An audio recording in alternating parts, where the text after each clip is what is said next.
Hello friends, তোমরা সবাই কেমন আছো? আশা করি ভালো আছো। আমিও ভালো আছি। মনীষ ফানের চ্যানেলের সবাইকে ওয়েলকাম আর অনেক অনেক ভালোবাসা। নতুন একটা ভিডিওর সাথে সবাইকে জানাই স্বাগত।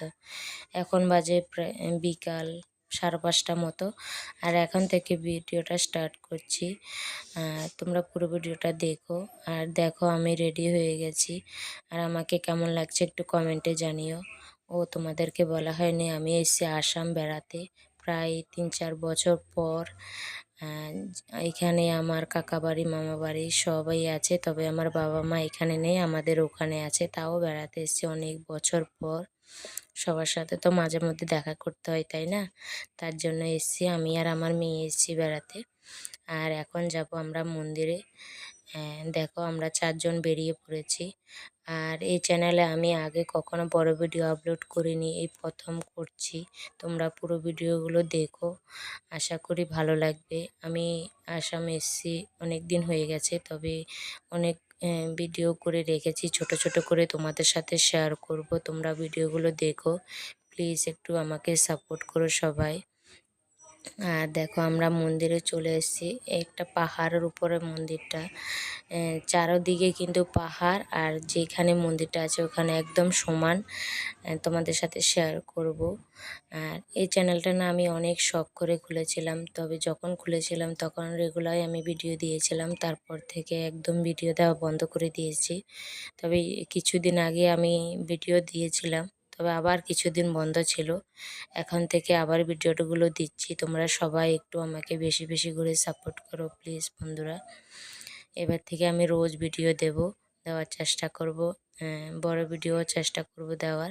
দেখো, আমি মন্দিরে চলে এসেছি, আর মন্দিরে এসে একটু ধূপকাঠি মোমবাতি জ্বালাবো, যেহেতু অনেক বছর পর এসে। আমরা যখন এখানে ছিলাম না, তখন এই মন্দিরটা ছিল না।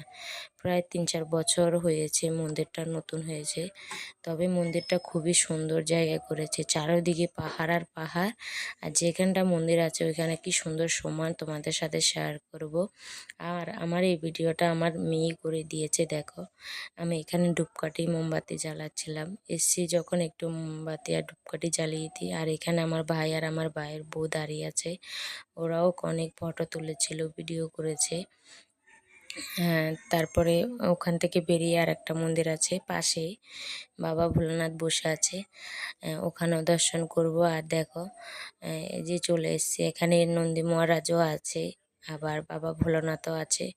আর আমরা যখন আসলাম না, তখন মানুষ প্রায় মানে একদমই ছিল না, আবার একদম কমও ছিল না। আমরা যখন আসছিলাম বাড়ি যাওয়ার পথে, তখন দেখি মানুষ যাচ্ছে মন্দিরে। আর এই সকালবেলা অনেক বড় করে পুজো হয়েছিল, অনেক ভিড় ছিল, অনেক লাইন ছিল, তার জন্য আমরা সকালে আসতে পারিনি, সকালে আসিনি আর কি।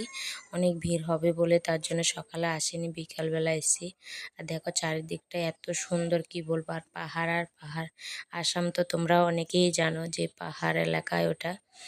আর এত সুন্দর পরিবেশ, এই জায়গাটা এত ভালো লাগে, কি বলবো। একদিকে বাবা ভোলানাথ আছে, আর একদিকে কি সুন্দর দৃশ্য।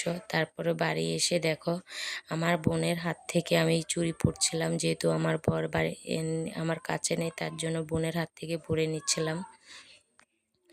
আর আমার ভিডিওটা কেমন লেগেছে একটু কমেন্টে জানিয়ে। যদি ভালো লাগে অবশ্যই চ্যানেলটিকে সাবস্ক্রাইব করে পাশে থাকবে, লাইক কমেন্ট শেয়ার করে দিও। আমিও তোমাদের পাশে থাকবো। তোমরা আমার চ্যানেলে আমার ভিডিওতে লাইক কমেন্ট করে দিও, আমিও তোমাদের পাশে থাকবো অবশ্যই।